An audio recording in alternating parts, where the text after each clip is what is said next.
Talk வச்சுருக்கவங்க அதிகமாக clinic போகிறாங்களா இல்லை இந்தியன் டாக் அதிகமாக கிளினிக் போதா? ஏன்னா இவங்களுக்கு இருக்கிற ரொம்ப குறைவான மெயின்டெனன்ஸ் எந்த நாய்க்குமே கிடையாது. அது நிறைய பேருக்கு புரியாது.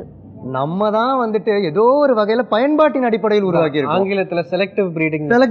அதாவது கொஞ்சறதுக்கு ஒண்ணு, என்ன ஷோக்கு ஒண்ணு, கடிக்கிறதுக்கு ஒண்ணு, குடிக்கிறதுக்கு ஒண்ணு, மோப்பம் பிடிக்கிறதுக்கு ஒண்ணு, வீடு குட்டியா இருந்தா வச்சுக்கிறதுக்கு ஒண்ணு. நான் என்ன சொன்னேன், ஆர்மியில கூட நம்ம இந்தியன் டாக்ஸை யூஸ் பண்ணலாம். ஏன் லேப் ஜெர்மன் ஷெப்பர்டுக்கே பிரெஃபரன்ஸ் கொடுக்குறாங்க. அதனால நம்ம ஃபர்ஸ்ட் கண்டிப்பா அந்த பிரீடிங் அப்படிங்கறதே ஒரு தப்பான விஷயம். இன்னைக்கு நமக்கு மேலும் நாய்கள் இருக்கணுங்கிற எந்த அவசியமும் கிடையாது. மறுபடியும் பிரீடு நம்ம ஜாதி நாய் அப்படின்னு சொல்றோம்னா எல்லா நாயுமே ஒண்ணுதான். எல்லாமே இன்டர்னல் அனாட்டமின்னு சொல்ற உள்ள இருக்கிற எலும்புகள், சதைகள், நரம்புகள் எல்லா நாய்க்குமே ஒரே ஒரு ஃபார்மேட்ல தான் இருக்கு. அது வெளிப்புற தோற்றம் தான் வேற வேற மாதிரி இருக்கு. அவங்களுக்கு நடக்கிற அநியாயம் எதுவும் வெளியில வர்றது இல்ல.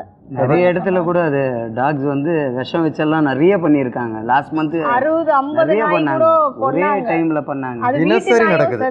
இல்ல அது எல்லா இடத்துலயும். கொலோனியல் டைம்ஸ்ல இப்போ லண்டன், இங்கிலாந்துல தெருநாய்க்களை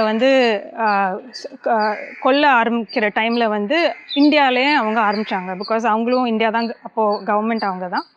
ஸோ அந்த டைமில் தான் நடந்தது. அந்த டைமில் தான் இந்த ஸ்ட்ரே டாக்னு ஒரு டேர்ம் யூஸ் பண்ணுறோம்ல, அந்த டைம் தான் இந்த டேர்மும் இன்ட்ரடியூஸ் ஆச்சு. நம்ம தமிழில் பார்த்திங்களா நம்ம தெருநாய் சொல்லுவோம்.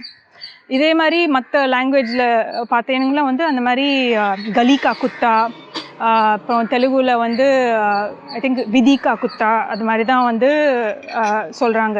தெலுங்குவா வேறு ஏதாச்சும், சாரி எனக்கு அவ்வளோ யோஜனை போல். தமிழில் தெருநாயின்னு தெரியும். அந்த தெருநாயோட அர்த்தம் ஸ்ட்ரே டாக் விட வேறு மாதிரி. அந்த ஸ்ட்ரே டாக்னு அந்த டேர்ம் இன்ட்ரடியூஸ் பண்ணது இந்த பிரிட்டிஷ் டைமில் தான். ஸ்ட்ரேனா என்ன அர்த்தம்? அது இங்கே இருக்கக்கூடாதுன்னு அர்த்தம். தெருநாய்னா என்ன? அது தெருவிலே இருக்கிற நாய். அந்த ஸ்ட்ரே டாக்னா அது இருக்கக்கூடாதுன்னு அந்த டைமில் தான் அது இன்ட்ரடியூஸ் ஆச்சு. அந்த டைமில் இந்தியாவிலேயும் இந்த கவர்மெண்ட்டே நாய் பற்றி ப்ரோக்ராம்ஸ், பாப்புலேஷனை கட்டுப்படுத்துறது பிடிச்சு கவர்மெண்ட்டே சாவடிச்சு அப்போ தான் ஆரம்பிச்சது. முன்னாடிலாம் அது மாதிரி கிடையாது. ஒரு சில பேர் ரொம்ப நாய் ஒன்று பிரச்சனை எடுத்து சாவடிப்பாங்க, அதுவும் நடந்துருக்கு.